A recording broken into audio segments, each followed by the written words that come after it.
Baru-baru ini aku mengalami masalah yang seharusnya sudah aku tidak ingat lagi. Sudah aku kubur dalam-dalam. Masa kecil aku yang tidak menyenangkan, penuh penekanan, siksaan, selain fisik namun batin juga. Anak umur 5 tahun dipaksa untuk menjadi tangguh, di mana anak-anak kecil lain menikmati masa kecilnya. Cara orang bahagia memang berbeda, tapi aku merasa tidak pernah bahagia. Bahagia menurut aku itu berjangka panjang, tapi yang aku rasakan bukanlah bahagia, melainkan senang. Mungkin juga aku kurang bersyukur kepada Allah. Sabtu kemarin pagi-pagi ketika aku akan berangkat sekolah, aku berbicara baik-baik, namun justru dari kecil menyiksa orang-orang. Padahal aku korban. Aku tidak tahu apapun soal masalah itu, tapi aku harus ikut mengalami juga. Dan tahun ini aku juga berjuang masuk ke perguruan tinggi. Tahun ini aku harus kuliah, namun tekad itu lagi-lagi patah oleh orang-orang terdekatku. Aku juga jadi bingung. Yang mendukung aku kuliah tahun ini adalah guru-guru aku di sekolah. Teman-teman aku di mana kita berjuang bersama-sama. Orang yang paling dekat dengan aku yang membuat aku tidak yakin. Memang, aku pun tidak memaksa jika nanti takdir berkata, aku tidak kuliah tahun ini. Tapi aku hanya ingin bisa melakukan semua hal yang aku sukai. Misalnya menulis cerita. Bahkan untuk menjadi seorang penulis pun, aku dipatahkan. Dikatakan seperti ini, seperti itu. Kadang aku bertanya, aku harus jadi apa? Aku anak tunggal, aku harus kuat.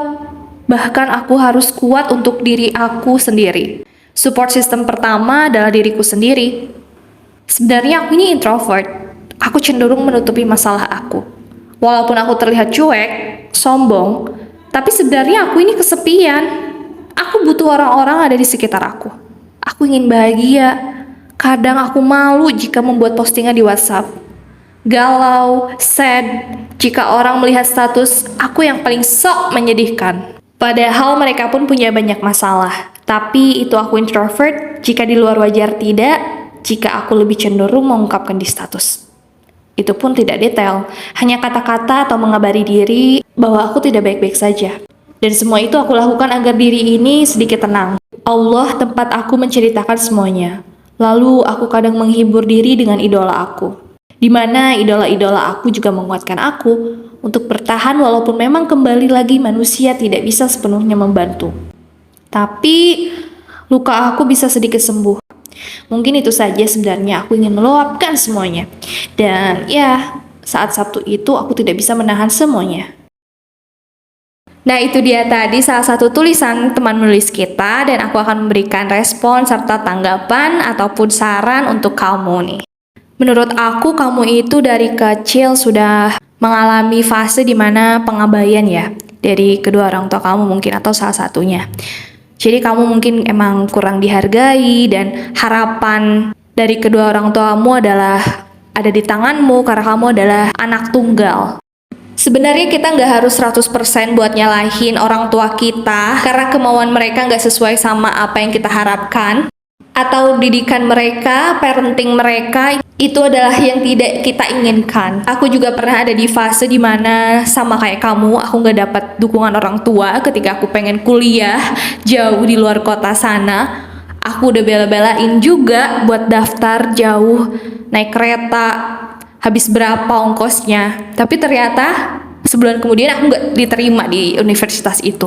Dan aku di situ nyadar, oh mungkin memang walaupun aku berjalan jauh, tetapi mungkin di hati kecil orang tuaku, aku tidak disetujui. Tapi setelah kejadian itu, ada banyak banget pengalaman yang lebih dari apa yang aku inginkan. Pengalaman baru, teman-teman baru, pekerjaan baru.